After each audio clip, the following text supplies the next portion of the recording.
अब पता चला कि उन्हीं पूजाओं को करने वाले हमारे पड़ोस में, गांव में, उनके सर्वनाश हो गए।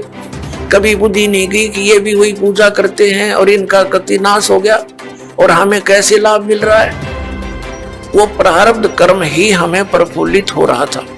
जिनके प्रारब्ध में पाप थे वो पाप उनको कैर तोड़ रहे थे, जिनके प्रारब्ध में सुख थे, पुण्य कर्म थे, उनको फल मिल रहे थे। पूजा दोनों ही एक जैसी कर रहे थे। अब ये पता चला कि जो साधनाएं हम कर रहे थे उनके प्रतिफल से हमें कोई सुख नहीं था। ये हमारे पुण्य संस्कार थे, पिछले जन्म के संग्रहित जो प्रारब्ध बनाकर हमें दिए गए थे, वही प्रफुल्लित हो रहे थे। और एक ऐसे भी देखे हमने जो राम नाम का आसपास भी नहीं, गुट्टी लाओ, सारा दिन बकवाद करें, ताश खेल रहे, कोई राम नाम का जिक्र करे, उसका मजाक करें, और उनके ठाठ है, उनकी गाड़ियां चलती है, ट्रक चलते हैं, और वो कुछ भी ना कर रहे। तो अब पता चला तत्व ज्ञान की रोशनी में कि वो सर्व उनको प्रारब्ध ही प्राप्त है। आगे उनका भट्ठा बैठेगा एक कदम, जब तक पिछले जन्म की बैटरी चार्ज है इन्वर्टर की। जिस प्रकार इन्वर्टर की बैटरी चार्ज है और फिर चार्जर लगा नहीं रखा, तो वो जब तक उसकी अक्षमता है उसके अंदर वो चलती रहेगी, काम करती रहेगी, और फिर एक ही दम वो सब डाउन होगी बैटरी, सब लाभ बंद हो जाएंगे।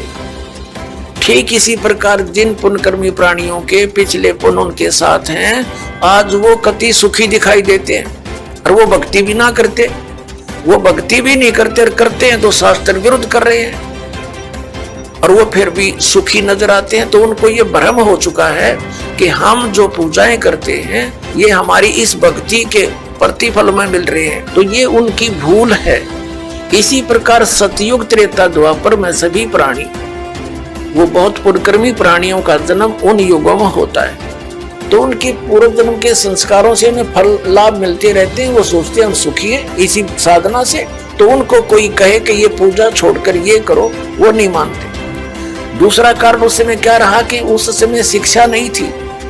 शिक्षा के अधिकारी केवल एक ब्राह्मण वर्ण के व्यक्ति होते थे, वही पढ़ते थे, वही अपने बच्चों को शिक्षा देते थे। आध्यात्मिक ज्ञान रहेगी, काम कर, संस्कृत के पढ़ने का किसी को अलाउड नहीं करते थे। और फिर एक ही वैसे पाठशाला में पढ़ा जरूर जाता था, लेकिन अध्यात्म मार्ग का ज्ञान उनको नहीं दिया जाता था, ना उनको अधिकार होता था। जिन पुण्यकर्मी प्राणियों के जैसा भी वो बताते थे उसी आधार से वो केवल क्रिया ही करते थे, दिखाई देते। गुरु जी ने जो मार्गदर्शन किया उसी तरह वो क्रियाएं करते, वो भक्ति भी नहीं करते। और दूसरा ये था कि उस समय एक वेदों को ही आधार मानकर ज्ञान दिया जाता था, अन्य कोई शास्त्र या कोई विचार कोई व्यक्त नहीं करता। हम जो पूजाएं करते कोई शास्त्र सदगुण अन्य नहीं था, वेदों के प्रतिफल में उनको कोई शंका संशय नहीं था, और उनको जो मार्ग बताया जाता था वेदों अनुसार ओम नाम का जाप ही ऋषि लोग दिया करते थे। प्राणियों का जन्म उन युगों में मंत्र नहीं देते थे, जैसे पूर्व जन्म के ओम नमः भागवते, ओम नमः शिवाय आदि ये मंत्र नहीं जाप करते थे, तो बाद में करने लगे। कोई कहे कि ये केवल ओम नाम का जाप, वो नहीं मानते। और पांचों ये दूसरा कारण उस समय ये ऋषि जन करते और करवाते थे।